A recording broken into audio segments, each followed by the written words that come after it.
Guys, well, we're about 2 minutes into our time together. I see just a couple folks still joining us, but it's great to see those of you that have joined. There was actually quite a bit of interest in this session, so I think folks may join us a few minutes late. I'm hearing lots of back-to-back meetings today, so that's okay. We are going to get started so that we have enough time for all of our content. I will not be talking as much.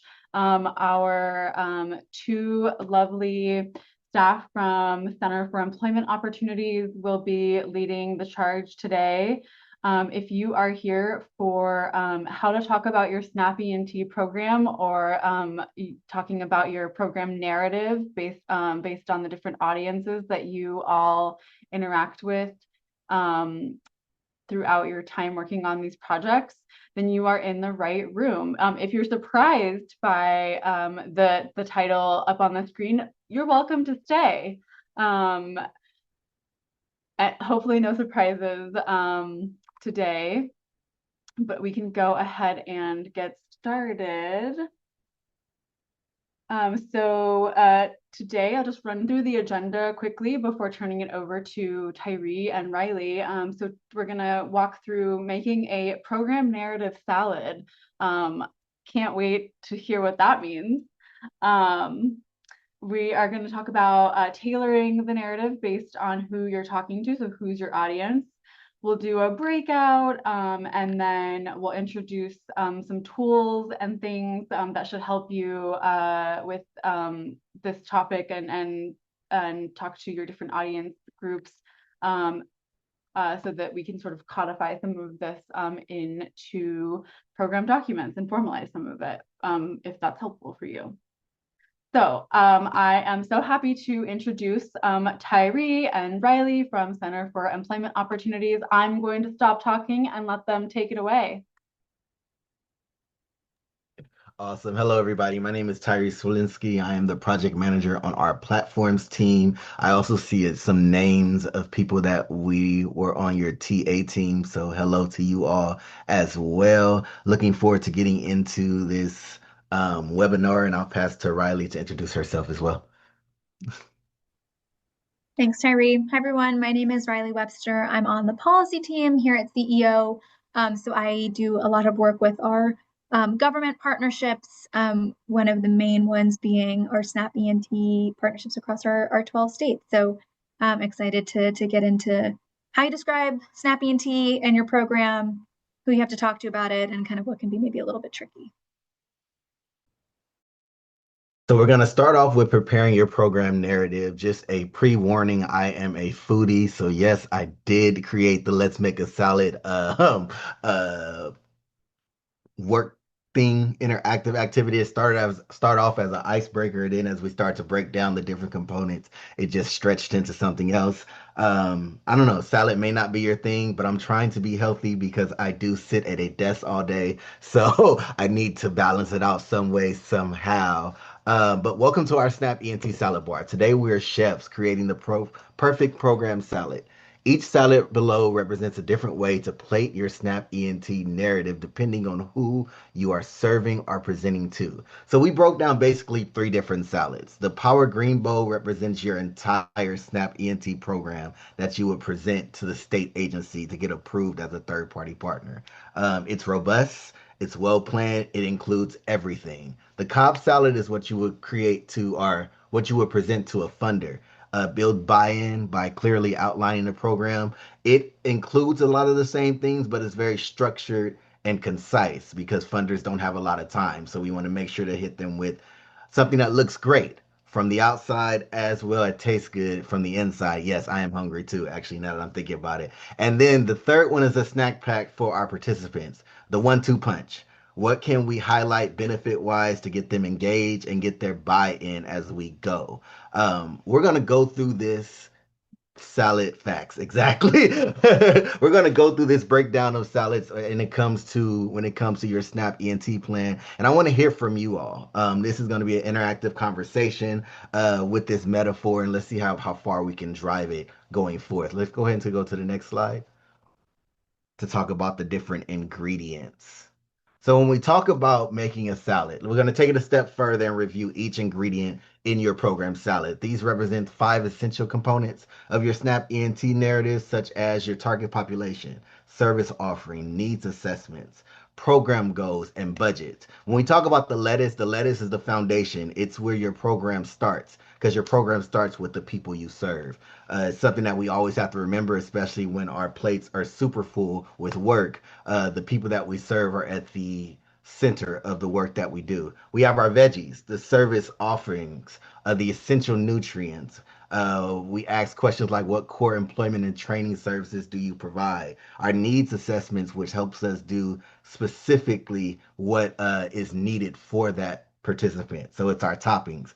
Every topping doesn't go with every salad, right? It depends on what type of salad we're making, depends on what type of needs are available. We have our protein, which is my favorite thing because I'm not a salad person. I am a foodie. I like food, flavors, and things of that matter. So whatever the protein is, it's the centerpiece for me of what I'm eating.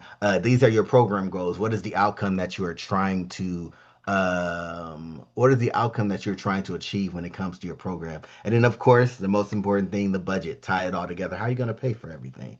So here is where you come off mute. I want you to make a salad with me. What is the lettuce? What's the target population? Who are you serving? Can I get some people to come off mute and tell me if you were making your program salad, who would be the lettuce that you are serving?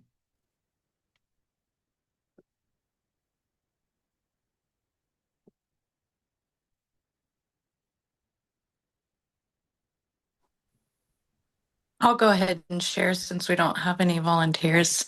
Um, Perfect. Thank you, Brenda. our target population is reentry and individuals with disabilities. Perfect. So that would be your lettuce, something that you're going to present in every part of your salad, correct? Because there's where you start at. Who else would like to talk about what their lettuce is? This is Calvin from Vallejo, and our lettuce are the houseless population and the underserved regarding employment. Perfect. Thank you, Alvin. See, Mills said mostly adults seeking employment. What about the veggies, the services you're offering? These will probably be common among providers, but let's talk about it. What services you offering? What is the veggies that would be on your salad that you would present in your SNAP ENT plan?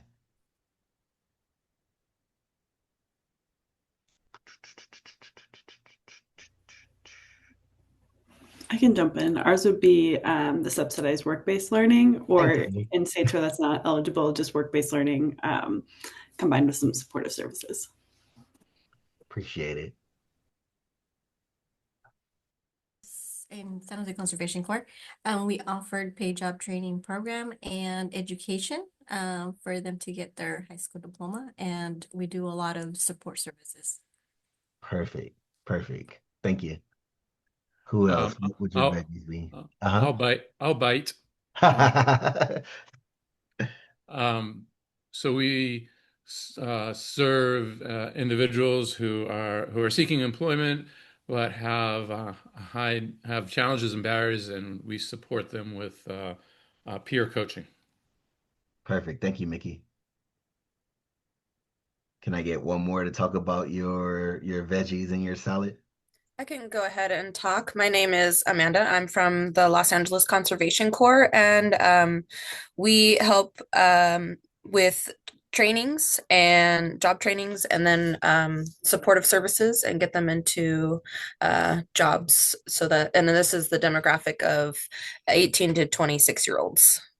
Thank you. Thank you. As a LA County native, I am very happy that you came off mute. Thank you.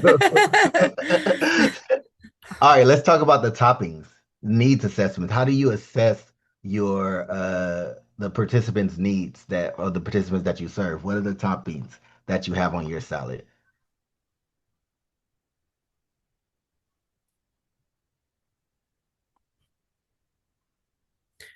I'll go ahead and continue with that. Okay, so the data that we gather, so in our intake process, we usually ask them what direction they would like to go in as far as their jobs are, their job interest is. And then we also work to remove barriers. So if they are suffering from being unhoused or low income, if they're having any issues with legal services that are needed. We help to provide them with the things that they need to remove those barriers and move them forward with the program. Perfect. Thank you. It says Strive uses an engage enrollment process to gather intake type data, barriers, removers, interests. Anyone else would like to talk about how they assess the needs of their participants?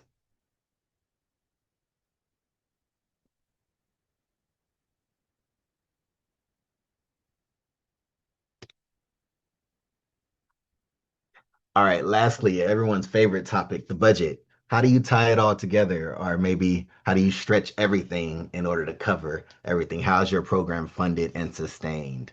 We don't have to go too deep into this, but does anyone want to share um, any best practices that they have for their budgets? Might be a little bit too personal though.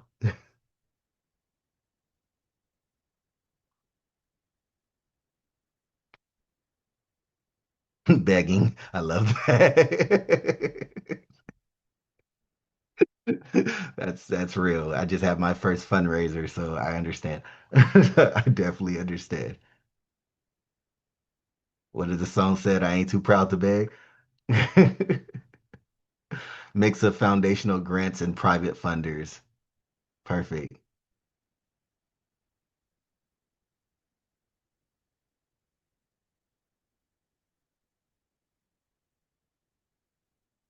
Hi, Working Fields. I see Megan's here. Hi. Sorry, my camera's being weird lately. I don't know what's going on with this. Mickey's also here from Working Fields. We are, I believe the term is an employment social enterprise. So we're funded through the businesses that we place people at for their employment, like a traditional staffing agency, and that funds our coaching program. Perfect, perfect, perfect. Social enterprise. Awesome. So the reason why we wanted to do this salad is to get into the mindset that although you can have different types of way private foundations, I see that you can have different type of ways that you present your SNAP E&T narrative. Sometimes it's robust, sometimes it's in the snack pack, depending on who your audience is. And now next we're going to actually go through determining your audience and what is required with each audience. And I'll pass it over to Riley. Thanks, Tyree. Yeah, so, one size does not fit all when we're talking about how to talk about our SNAP E&T program. Or I guess one order doesn't satisfy all to keep the metaphor going. And so it's really important to think about who you are talking to, what pieces and what ingredients you want to put together to have the most impactful, succinct pitch or narrative, so people really understand kind of what your SNAP E&T program is and what the goals are. So next slide, Samantha, please. And it could be really challenging. I think, tailoring your program narrative kind of more generally is probably something we're all really familiar with. Depending on who we talk to, we tailor our program narrative all the time. I think when we're talking about how to tailor our SNAP E&T program narrative, it just adds a wrinkle to something that's already a little more complicated, right? So as we all know, operating a SNAP E&T program doesn't mean that your program model has changed, but it can mean having to change how you talk about your program to certain stakeholders and identifying a narrative that really succinctly describes how this kind of SNAP E&T funding stream or program structure, however you want to think about it, is layered on top of your program, I think can be really challenging in a couple of different ways that we kind of need to think through when we think through how to tailor. So there could be new audiences. If you are currently operating a SNAP E&T program or you're hoping to be a SNAP E&T third-party provider, it may mean that you're kind of tailoring your narrative to groups that are unfamiliar to your organization or that are unfamiliar to you. I think you can kind of, when you're talking about your program narrative, you have kind of, for this pitch, we talk about this, for this pitch, we talk about that. Becoming a SNAP E&T third-party provider just means they're kind of like a whole new set of audiences you need to think about, and maybe kind of create that new tailored pitch. Sometimes they're kind of conflicting priorities. So different SNAP E&T audiences may prioritize different and sometimes conflicting aspects of your program. We'll get into this hopefully in the breakout groups, but how you present your SNAP E&T program narrative to a SNAP state agency maybe and probably is hopefully really different from how you present it, right, to participants. And sometimes those how to do that succinctly can be really difficult. As always, I think everyone here has kind of gone through the cohort, so I can't not mention alignment. Defining alignment and really translating your services into the SNAP E&T allowable costs and components is kind of challenging. You're kind of going back and forth between using the language of SNAP E&T and also making sure that participants kind of understand what exactly the services are. And then this last one is like a little, I don't know if meta is the right word, but explaining SNAP E&T to non-SNAP audiences. So when you become a third-party partner, there's a challenge of kind of tailoring your program narrative to new SNAP E&T audiences, so the state SNAP agency. But you also may now have to articulate to other stakeholders outside of SNAP E&T how this new funding is incorporated into your program. So I'm thinking about, maybe there's some internal stakeholders that are not familiar with SNAP E&T that you're having to kind of explain how this layers into your program or fits into internal program goals. Or for funders, funders that are already providing those really crucial non-federal funds, for example, explaining to them what this new funding stream means, how it can be viewed as kind of furthering their initial investment. But there are these audiences that may not be familiar with SNAP E&T that you're finding, I actually have to kind of explain how this fits into our program and the benefits of it. Next slide.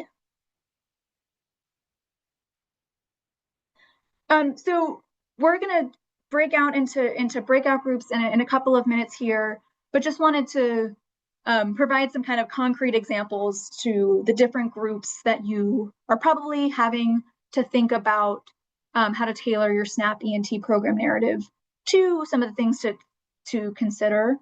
Government agencies, so the state agency, the SNAP agency, when you're thinking about building that program narrative, likely in like the proposal package that you submit as part of the state SNAP E&T planning process, or if you're not quite there yet, when you're first meeting with a state SNAP agency to talk about becoming a third-party partner, they're really coming from a regulatory compliance perspective. So the narrative might be really focused on explaining how your program complies with the federal and state regulations and policies.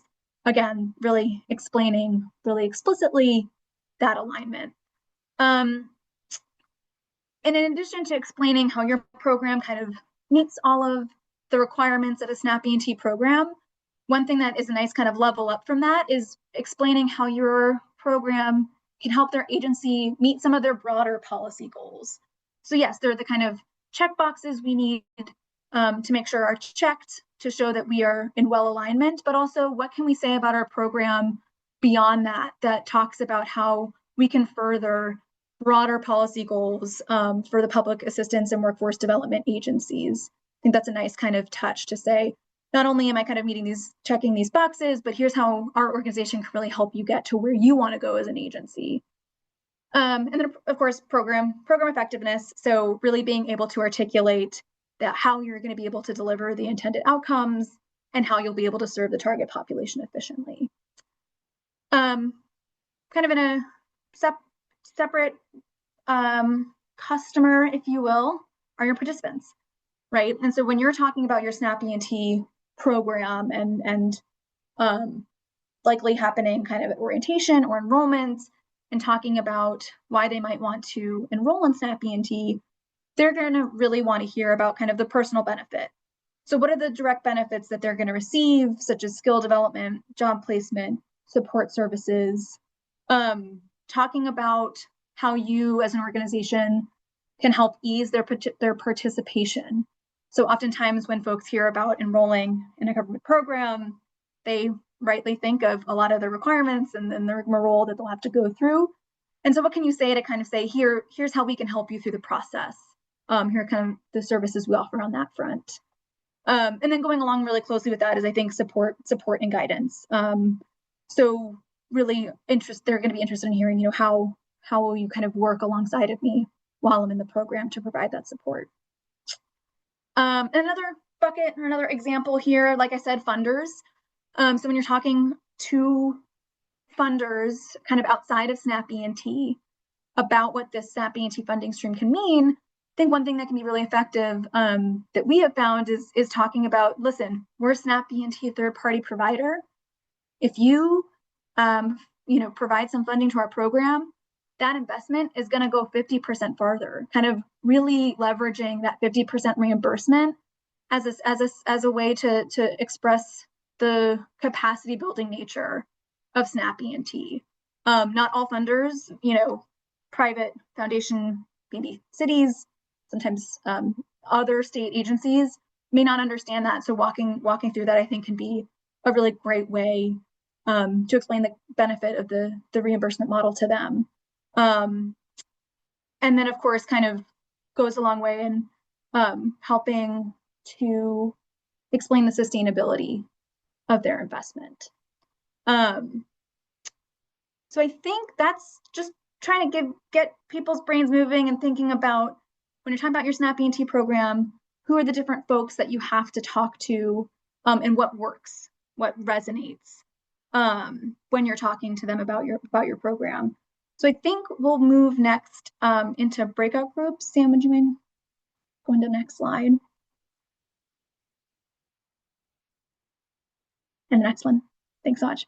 So we're gonna break out in a second here, and I really want this to be a space where we can learn from each other. We kind of came up with a couple of different categories of stakeholders that we think are really important to consider, but we know there are some that we're missing.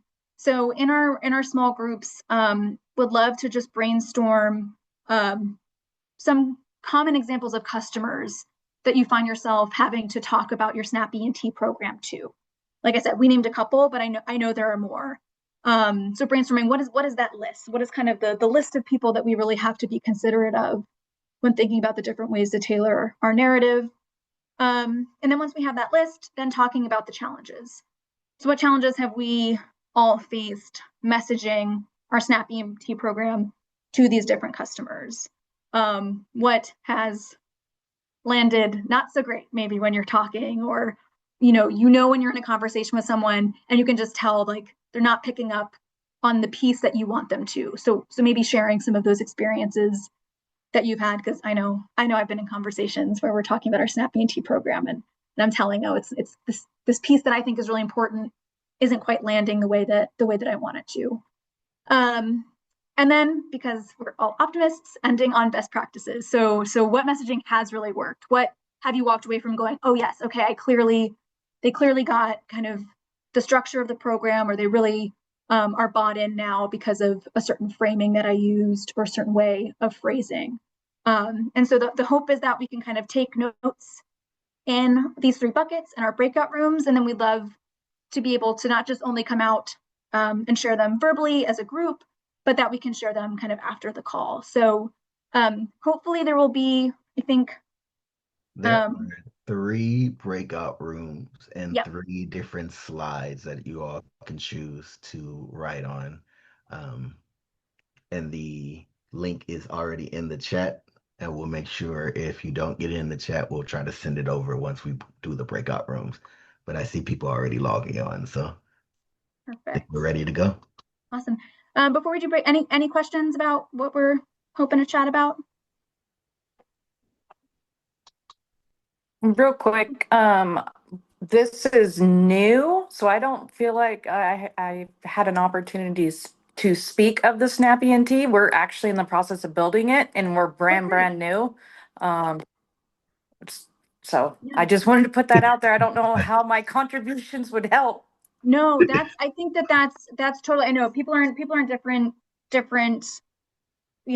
parts of the process. And so I think if you haven't yet faced kind of having to pitch this in different contexts, I think Brenda, kind of asking questions of your small group as they come up would be really helpful, but also what are you thinking of as you are starting this journey of how Okay. you might have to pivot a little bit? Yeah, wherever you are in the process, whether you've had to do this before, whether you're kind of preparing to do it for the first time, thinking about, okay, how do I talk about my program now? Are there any kind of changes I might have to make? What kind of challenges can I kind of think of? So even if you haven't faced it yet, maybe just thinking through what you're doing now and what might have to shift. Yep. Yeah, and Brenda, as somebody who was the newbie to SNAP E&T just a few time ago, you bring fresh perspective. So don't think you don't bring anything because you're just now starting. A lot of times what you bring is what people need to look outside of the box. So Okay. Definitely. Thank you. Any other kind of questions or feeling like this doesn't ways we can tweak this a little bit to feel most relevant? Or should we just get in and start chatting? Cool. Awesome.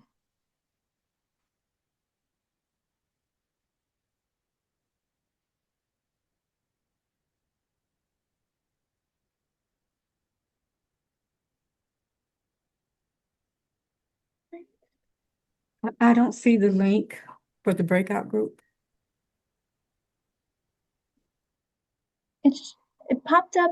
Let me see. Although I have you. I'll move you. you got it, Tyree? Yeah, I got it. Okay. And then I'm gonna join one, y'all. Okay, I'll join too. Thanks. And I will join 3. Okay.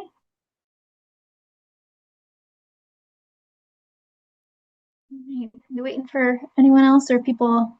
Are we back? Awesome. We are back. Thank you so much. Well, I don't know about everyone else's group, but my group felt like that went by super fast, which I feel like is always the challenge of breakout groups. It's a lot of good conversation happening, and excited to kind of get back out and share as a group. So, to work for folks, I think we can just go group by group, share a little bit about what we talked about, and then I think if there are particular topics we want to dive in a little bit more, we can do that. I think my group was group number 1, so we can start there.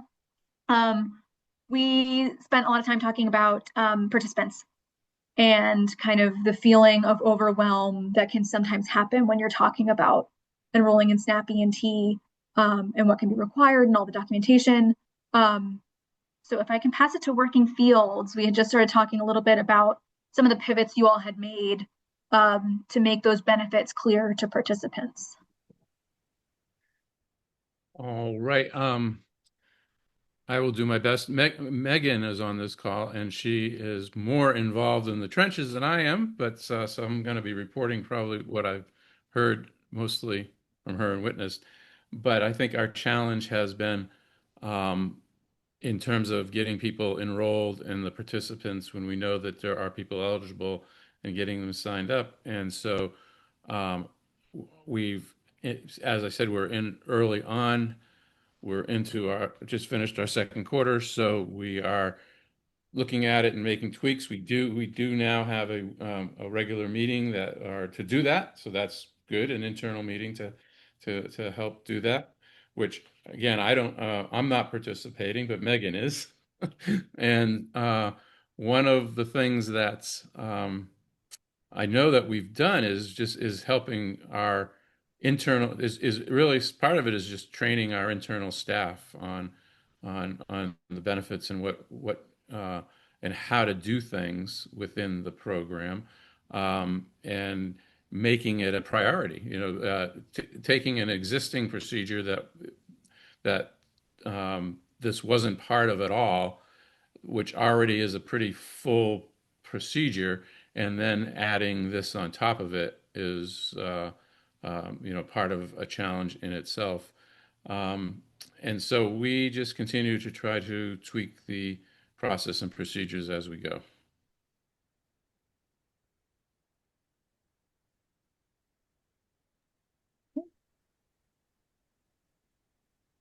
Megan, anything else you want to add, or anyone else from our breakout room that wants to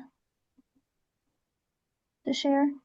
You have a shout out in the chat saying Oh that yeah. Emil really resonates or relates with what you're saying.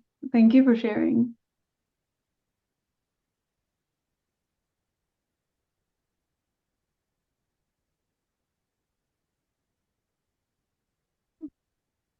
Anything that you all are doing similarly to try and having to pivot the way you present this to participants? And if you want to share that when you talk about your breakout room, we can wait for that too. But yeah, no worries. I think just really quickly, I think just listening to what Mickey was describing as really sort of the focus of explaining the really to our internal staff first about sort of how to make the programming work with our existing programming has been one of the biggest hurdles. And I think for us, at least I see it as related to, or it's important for our internal staff to know what the program is capable of doing and what its limitations are in order for our participants to understand it. So I think that that's really the first barrier for us, and definitely getting participants communicating that to folks without overloading them is for sure a challenge. Yeah, I think sometimes when we think about like customers or stakeholders, when we're thinking about who to explain this to, we think of external folks, but I think internal staff being the first customers that you really have to explain this to is really important. And I know a lot of us kind of have faced that challenge. Yeah, exactly. Awesome. Well, I will pass it to breakout room number 2. Yeah, I love that conversation. So if anyone wants to chime in, just a quick recap, we kind of talked about like the challenges with talking to different audiences, and we had 2 conservation corps in our breakout, so we had some back and forth there. Brenda had a question that I want to make sure we pose to the group. And Brenda, feel free to come off mute if I miss anything. But essentially, does anyone have good strategies or tools or insights or best practices around talking about your SNAP E&T program to internal folks like within your organization? Brenda, I don't know if you had someone specific or a title of person that like you had in mind to let you add anything else there, but wanted to make sure we asked this question to the group because it was like right as our breakouts were closing. To touch on that, and I did have someone in mind, and it's more like I don't know about everyone else's organization structure, but like our finance people, our finance department, talking about this and sharing it with like finance.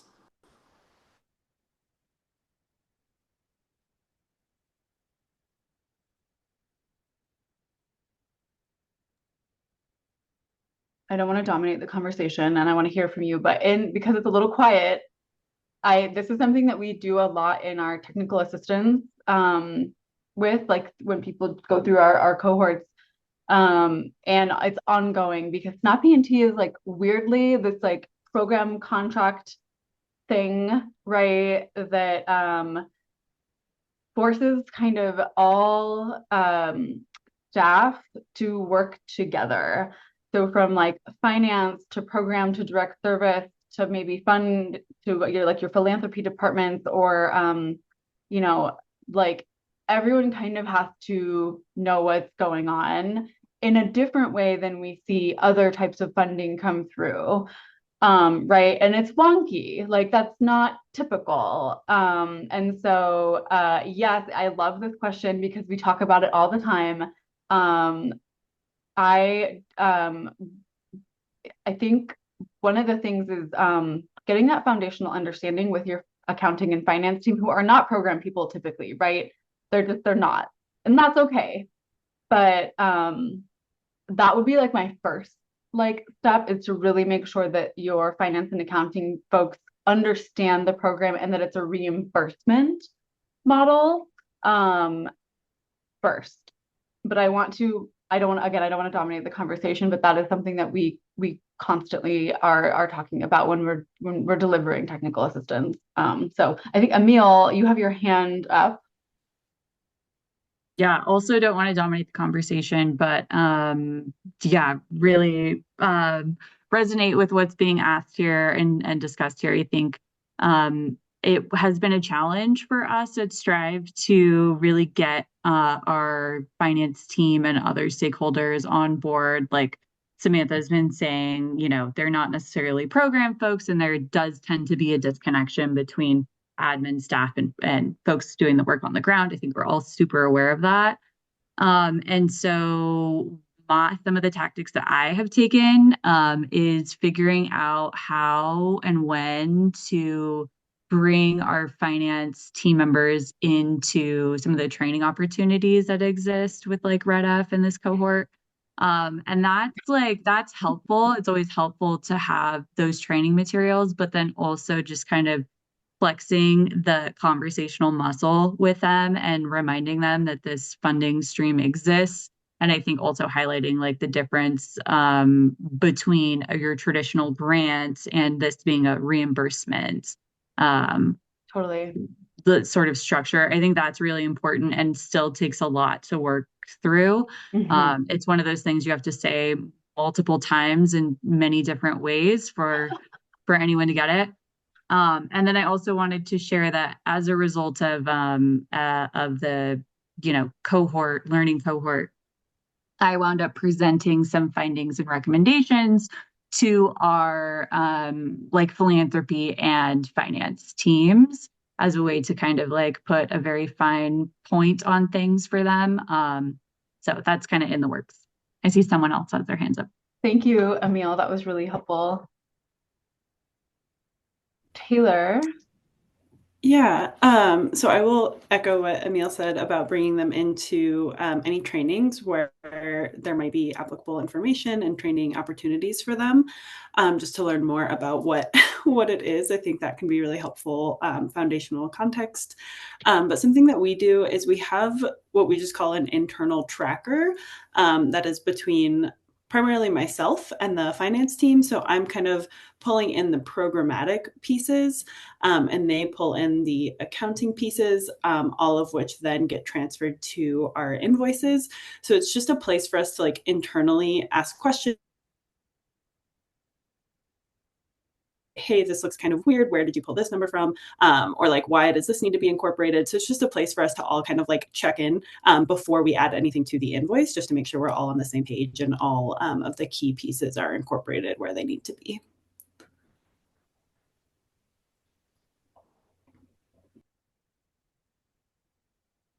Brenda, any follow-up questions?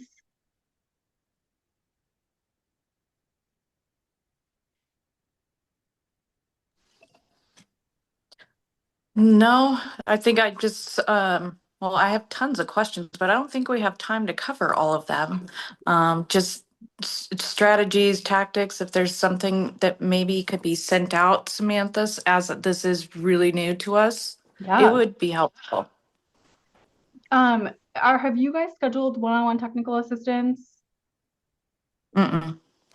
Okay, let's make sure we get you. Yep. Okay, taking notes. Anyone on this call, if you're not already receiving one-on-one technical assistance, you are eligible. If there's a specific thing that you want to talk about with our SNAP E&T technical assistance team, some of which is comprised of with Riley and Tyree. So if you really like them today, feel free to request working with them. Particularly if it's on this topic, since they're delivering this training, which is why I'm jokingly referring to them right now. But we have folks from Seattle Jobs Initiative, Fair Start, SJI, or CEO, to provide technical assistance. If you want to dive a little bit deeper, get some one-on-ones on the calendar, we can definitely do that. Samantha, could that be tailored to fiscal specifically?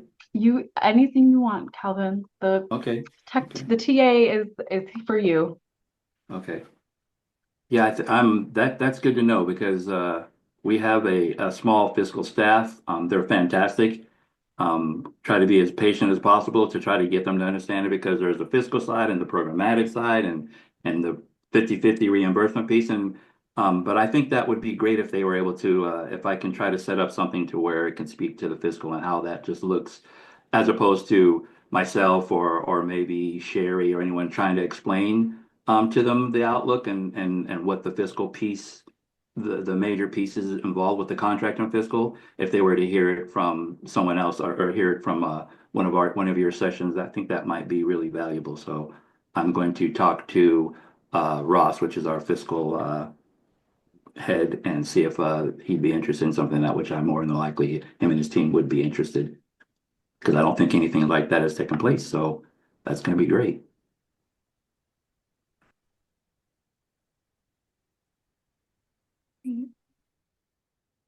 Yeah, and this is something I think is really common. Is we often talk about SNAP E&T as translating, and so I think having kind of a point person that can do that translation and then bringing those other folks along is key.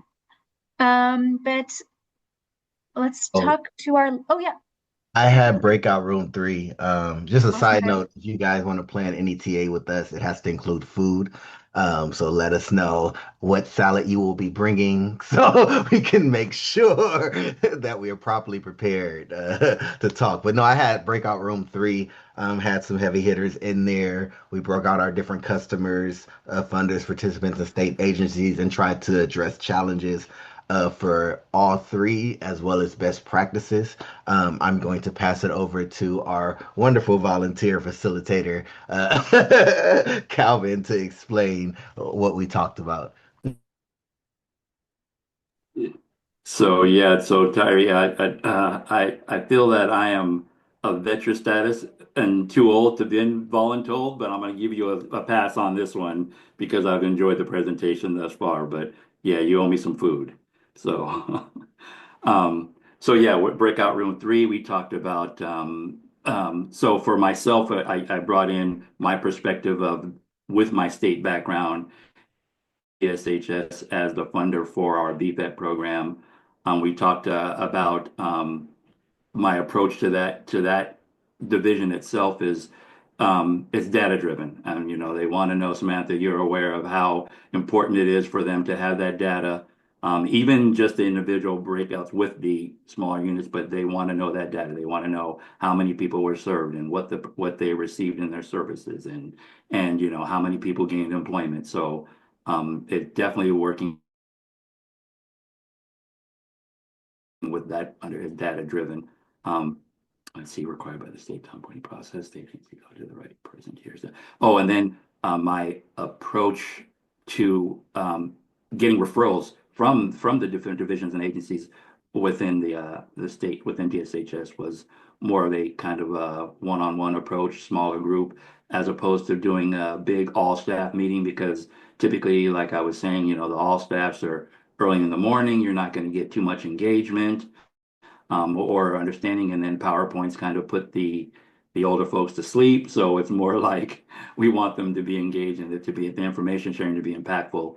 So my best practice is really is trying to get in touch with the different either the supervisors or the administrators first and then the supervisors and doing smaller group presentations. So, I'm able to make a connection with the TANF people who are transitioning to BFED after their TANF is closing, or just talking to in general to try to promote referrals to Vallejo. So we talked about how that best practice looks and how you can get some better traction on engagement, referrals, and discussions to get more participants into our program. Thanks, I'm Calvin. sure I missed a lot on that, but you're welcome, Terry. And then Megan, if you wanted to talk about the participants' challenges that you brought up during the meeting, that would be great. Yeah, I think Mickey kind of also was really hitting this on the head from his discussion earlier of kind of the integration into our normal process with SNAP E&T. So taking what we normally do and then trying to build in what we need to do in order to get folks involved with SNAP E&T so we can get that 50% reimbursement.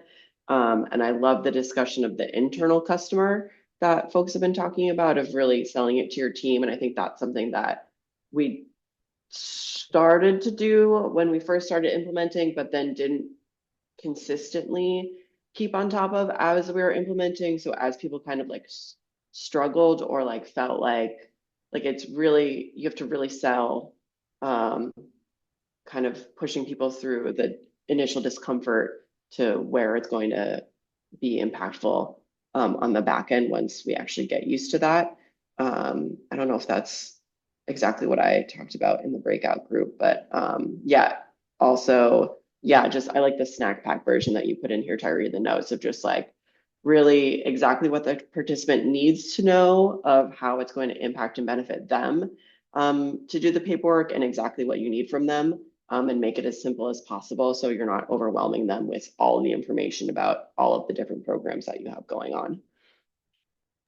Thank you, Megan. And just for anyone that wanted to know, I'm a power green salad type person, so no snack pack version for me.